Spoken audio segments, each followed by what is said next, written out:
चोर को बैग छीनकर भागते देख एक आदमी ने बिना एक पल गंवाए कार का दरवाजा खोला और उसके पीछे दौड़ पड़ा। उसकी रफ्तार इतनी तेज थी कि कुछ ही सेकंड में उसने दूरी लगभग खत्म कर दी। आखिरकार उसने चोर को पकड़कर एक जोरदार मुक्का मारा और उसे जमीन पर गिरा दिया। आसपास खड़े लोगों ने यह रोमांचक दृश्य देखा, जिनमें एक राष्ट्रीय स्तर का कोच भी शामिल था। उस आदमी की गति ने उन्हें गहराई से प्रभावित किया। दरअसल वह आदमी 10 साल पहले देश का मशहूर स्प्रिंटिंग सितारा था। एक बड़ी चैंपियनशिप जीतने के बाद उस पर प्रतिबंधित दवाओं के इस्तेमाल का आरोप लगा और उसे टीम से निकालकर 10 साल के लिए प्रतिबंधित कर दिया गया। उसने लाख सफाई दी पर किसी ने नहीं सुनी। इस घटना ने उसे तोड़ दिया। वह सार्वजनिक जीवन से दूर हो गया और एक प्रांतीय खेल स्कूल में निरीक्षक की नौकरी करने लगा। उधर राष्ट्रीय टीम के लिए नए खिलाड़ियों की तलाश जारी थी, लेकिन कोई भी 100 मीटर 10 सेकंड से कम में पूरा नहीं कर पा रहा था। तभी कोच को उस आदमी की असाधारण रफ्तार याद आई और उन्होंने उसे ट्रायल देने के लिए कहा। उसने साफ मना कर दिया। कुछ खिलाड़ियों को लगा कि यह उनका अपमान है। स्कूल प्रशासन ने उसे मनाने की कोशिश की। उन्हें पता था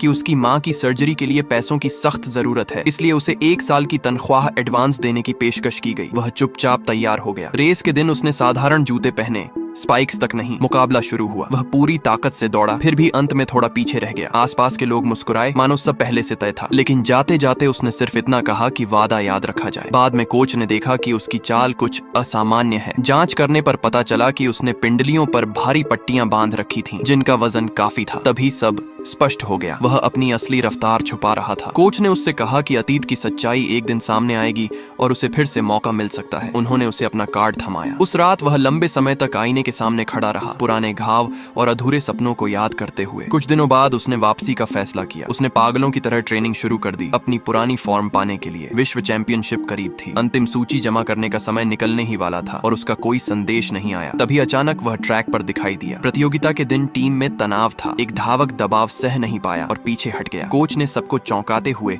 उसे अंतिम धावक के रूप में उतारने का फैसला किया और पूरी जिम्मेदारी अपने ऊपर ले ली। दौड़ शुरू हुई। पहले 2 चरण बराबरी के रहे, लेकिन तीसरे तक उनकी टीम पीछे हो गई। दर्शकों को हार निश्चित लगने लगी। विरोधी टीम का अंतिम धावक बैटन लेकर आगे निकल गया, जबकि वह शांत खड़ा अपने साथी का इंतजार करता रहा। कुछ क्षण बाद बैटन उसके हाथ में आई और फिर जो हुआ, उसने पूरे स्टेडियम की सांसें थाम दी।